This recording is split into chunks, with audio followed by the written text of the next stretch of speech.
वैष्णो देवी ये भारत का एक बहुत ही प्रसिद्ध व प्राचीन धार्मिक स्थल है। भारत देश के लोगों की इस स्थान के साथ साथ असीम आस्था जुड़ी हुई है। बल्कि कहा जाता है कि न कि देश की बल्कि विदेश से भी बहुत से लोग यहाँ देवी के दर्शन को आते हैं। बता दें कि ये वैष्णो देवी का ये मंदिर हिमालय के त्रिकुटा पर्वत पर सबसे बड़े मंदिरों में से एक है। मंदिर के गर्भगृह में 3 पिंडियाँ स्थापित है, जिसमें पहली पिंडी देवी सरस्वती को समर्पित है, जो ज्ञान, सेवक और काल की धनी मानी जाती है। दूसरी पिंडी महालक्ष्मी को समर्पित है, जिन्हें धन की कहा जाता है, और तीसरी पिंडी महाकाली को समर्पित है, जो बल प्रदान करने वाली मानी गई है। आज हम आपको वैष्णो देवी से जुड़े ही कुछ खास तथ्यों के बारे में बताने जा रहे हैं, जो बेहद दिलचस्प होगी। कहानी पसंद आए तो कहानी को वीडियो को लाइक, चैनल को सब्सक्राइब करें। वैष्णो देवी से जुड़े रहस्य। बताया जाता है कि माता के दर्शन के लिए जिस रास्ते का इस्तेमाल किया जाता है वह असल में प्राकृतिक रास्ता नहीं है, बल्कि यहाँ आने वाले श्रद्धालुओं की बढ़ती संख्या को देखते हुए 1977 में इस रास्ते का निर्माण करवाया गया था। तब से लेकर आज भी इसी रास्ते से गुजर कर माँ के भक्त माँ के दर्शन करने को जाते हैं। कहा जाता है कि वैष्णो देवी में प्राचीन गुफा के दर्शन केवल कुछ सौभाग्यशाली लोग को ही नसीब होते हैं। ऐसा इसलिए क्योंकि इस गुफा को लेकर एक नियम है, जिससे अनुसार 10,000 से कम की भीड़ होने पर भी प्राचीन गुफा का द्वार खोला जाता है। मान्यता है कि इस गुफा का बहुत महत्व है। कहते हैं कि इस प्राचीन गुफा में भी भैरव का शरीर मौजूद है।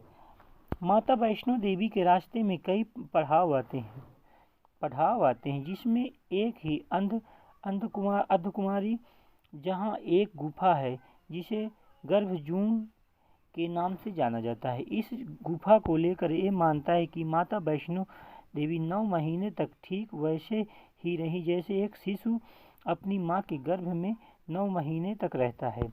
इस गुफा को लेकर ये मान्यता प्रचलित है कि जो भी व्यक्ति अपने पूरे जीवन में एक बार इस गुफा में जाता है, उसे दोबारा गर्भ में नहीं जाना पड़ता।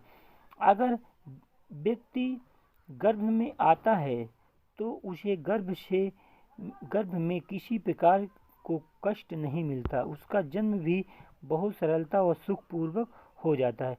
अब आगे हम सुनेंगे माता वैष्णो देवी की कथा। मंदिर की पौराणिक कथा। मंदिर के संबंध में कई तरह की कथाएं प्रचलित है। एक बार त्रिकुटा की पहाड़ी पर एक सुंदर कन्या को देख भैरवनाथ उसे पकड़ने के लिए दौड़े। तब वह कन्या वायु के रूप में बदलकर त्रिकुटा पर्वत की ओर उड़ चली। भैरवनाथ भी उसके पीछे भागे। माना जाता है कि तभी माँ की रक्षा के लिए वहाँ पवन पुत्र हनुमान जी पहुँच गए। हनुमान जी को प्यास लगने पर माता ने उसे आग्रह पर धनुष से पहाड़ पर बाण चलाकर एक जलधारा निकाली, और उस जल से माता ने अपने केश धोए। फिर वही एक गुफा में प्रवेश कर माता ने 9 महीने तक तपस्या की। हनुमान जी ने पहरा दिया। फिर भैरवनाथ वहाँ आ धमके। उस दौरान एक साधु ने भैरवनाथ से कहा कि तू जिसे कन्या समझ रहा है आदिशक्ति जगदम्बा है, इसलिए उस महाशक्ति का पीछा छोड़ दे। भैरवनाथ ने साधु की बात नहीं मानी और माता गुफा की दूसरी ओर से मार्ग बनाकर बाहर निकल गए।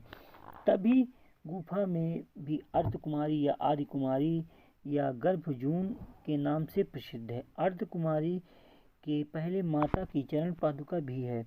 वह स्थान है जहाँ माता ने भागते भागते मुड़कर भैरवनाथ को देखा था। अंत में गुफा से बाहर निकलकर कन्या ने देवी का रूप धारण किया और भैरवनाथ वापस जाने का कहकर फिर से गुफा में चली गई। लेकिन भैरवनाथ नहीं माने और गुफा में प्रवेश करने लगे।